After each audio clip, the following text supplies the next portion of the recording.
He saw her crying in the parking lot long before she noticed him. It was nearly midnight. The rain had stopped only minutes ago, but the pavement still shimmered with thin silver puddles under the flickering street lamps. Evan Miles tightened the strap of his worn messenger bag and paused at the edge of the grocery store entrance. He had stayed late stocking shelves to cover the cost of his younger sister's college application fees. He didn't expect to witness anything except silence and exhaustion, yet the sound of quiet sobbing changed the trajectory of his night. A young woman stood beside a small silver sedan, shoulders curled inward like she was trying to disappear. Her name, though he didn't know it yet, was Emily Carter. She gripped her car keys with shaking hands, her breath shallow and uneven. The sleeve of her sweater pushed against her nose as she tried to wipe tears that kept falling faster than she could hide them. At first, he thought maybe she was hurt. But as he stepped closer, he realized the pain was emotional. Emily's hands clutched a crumpled envelope, damp from the rain and from tears. She pressed it against her forehead like she was holding back a scream that might shatter her. He hesitated. Approaching a stranger in this state could go wrong in 100 different ways. Yet something inside him, something instinctive and fierce, pushed his feet forward. "Are you okay?" he asked gently. She startled, wiping her face quickly with her sleeve. She didn't answer. He could see the embarrassment in the tightness of her jaw. "I'm fine," she whispered. She wasn't. Anyone could see that. Evan crouched a few feet away, not too close. "Do you need help with your car?" Emily glanced toward him, her eyes red and glossy. "It's not the car," she said. "It's everything else." She looked down at the envelope again, almost like it was a living wound. He stayed quiet, letting her decide whether to speak. People didn't always need words, sometimes they just needed space to breathe. Finally, her voice cracked. "I applied for a scholarship. Full ride. My last hope." She opened the envelope, revealing a neatly folded letter. "Rejected." Evan felt something twist in his chest. He knew too well what disappointment smelled like. He had seen his mother experience it when she worked double shifts and still couldn't escape overdue bills. He had felt it himself when he put dreams aside just to survive. "I'm sorry," he said softly. Emily gave a tiny, hopeless laugh.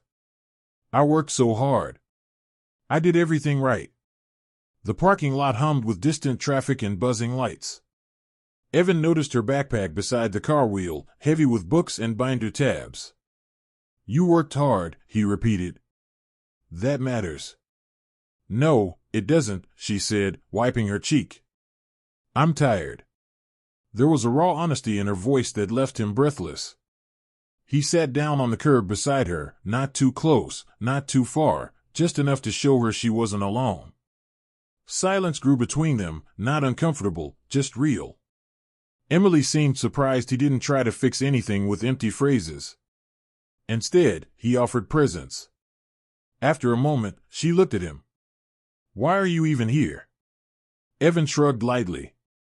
"I guess I saw someone who looked like they could use a friend." Emily blinked at him, stunned for a second. "You don't even know me. You don't have to know someone to care." A breeze pushed Emily's hair against her damp cheeks. She stared at the letter again, voice trembling. "They said I wasn't exceptional enough. That other candidates were chosen who fit better." Her voice broke again. "Maybe they're right. Maybe I'm just average." He shook his head. "You're exhausted, not average." Emily looked away, tears forming again. "You don't understand." Evan swallowed. "Maybe not completely. But I do know what it feels like when the world decides your hard work is invisible." She steadied him, really seeing him for the first time. His clothes smelled faintly of detergent from the laundry room at the store. His hands were rough from lifting boxes. But his eyes held steady warmth. He reached into his bag and pulled out a small notebook, edges frayed. He flipped to a page filled with quotes he wrote down when school counselors or people dismissed him. He tore out a page carefully and handed it to her. Emily hesitated, then accepted it. The handwriting was messy but powerful. It read, "Your worth isn't decided by the doors that don't open." Her breath caught. "This is beautiful." "It got me through a few nights," he admitted. She traced the words as if memorizing them. Then she whispered, "Thank you." He smiled softly. "You're welcome." A moment later, headlights swept across the parking lot as a truck passed. Emily sat straighter, wiping her cheeks. "I don't know what to do now," she whispered. "You keep going," he said. "You find another way." "Easy for you to say."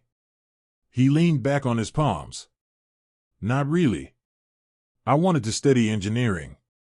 He gestured toward the store. "Now I stack cereal boxes. But I help my sister chase her dreams, even if I gave up on mine." Emily turned toward him slowly. "Why?"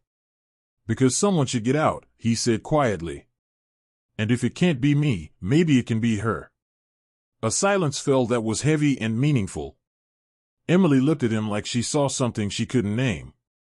"You're not average either, Evan." He shrugged, not accepting the compliment. "I'm just realistic." She shook her head. "No.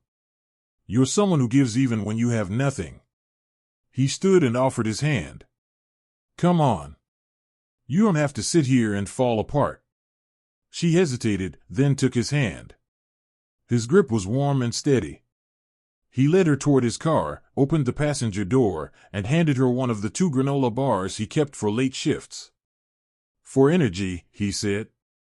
Emily laughed, a fragile, unexpected sound. She held the granola bar like it was a priceless gem. For a moment, her heartbeat steadied. She didn't know yet that what he was about to do would change everything. In that moment, the night didn't feel cold anymore. Somehow, hope returned, fragile but real. A new beginning awaited. Tomorrow. The next morning unfolded like a slow sunrise, quiet but full of something unspoken. Emily hadn't planned on seeing him again. In her mind, he was a stranger who appeared in the middle of her worst moment, handed her a piece of paper that somehow felt like oxygen, and left without asking for anything.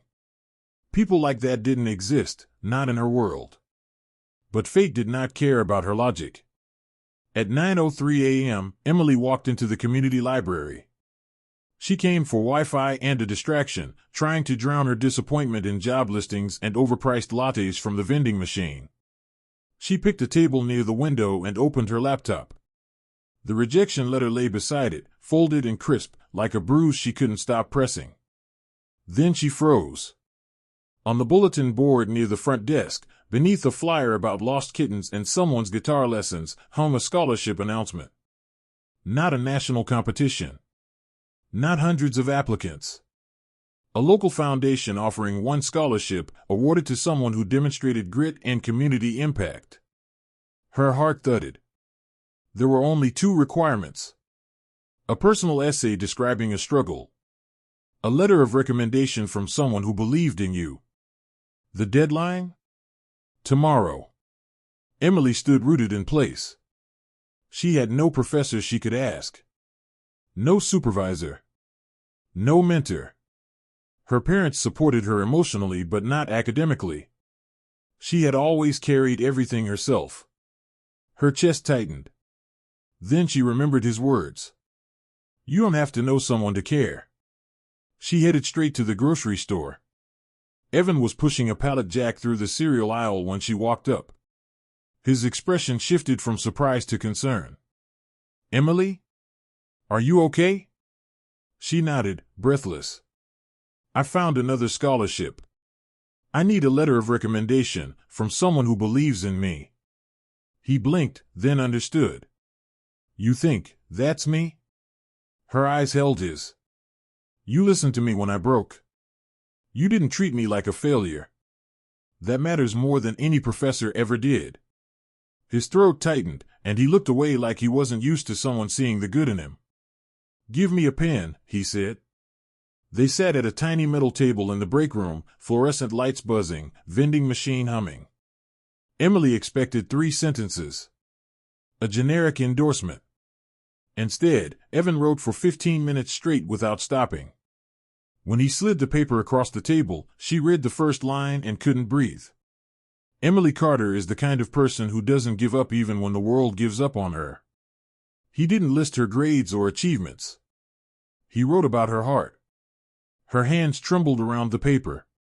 Evan, this is the most priceless thing anyone has ever given me. It's just a letter, he said quietly. No, she corrected. It's proof I matter. He swallowed hard. She leaned forward, voice barely above a whisper. Why did you help me that night? He met her eyes. Because someone once helped me when I was falling apart. And I promised myself that I'd pass that forward. Emily folded the letter carefully, like it was made of glass. You did more than help me.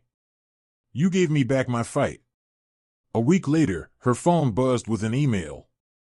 Congratulations. You have been awarded the Hope Rising Scholarship. Emily gasped, covering her mouth. Her vision blurred with tears, happy ones, trembling ones. She didn't call her parents first. She went to the grocery store.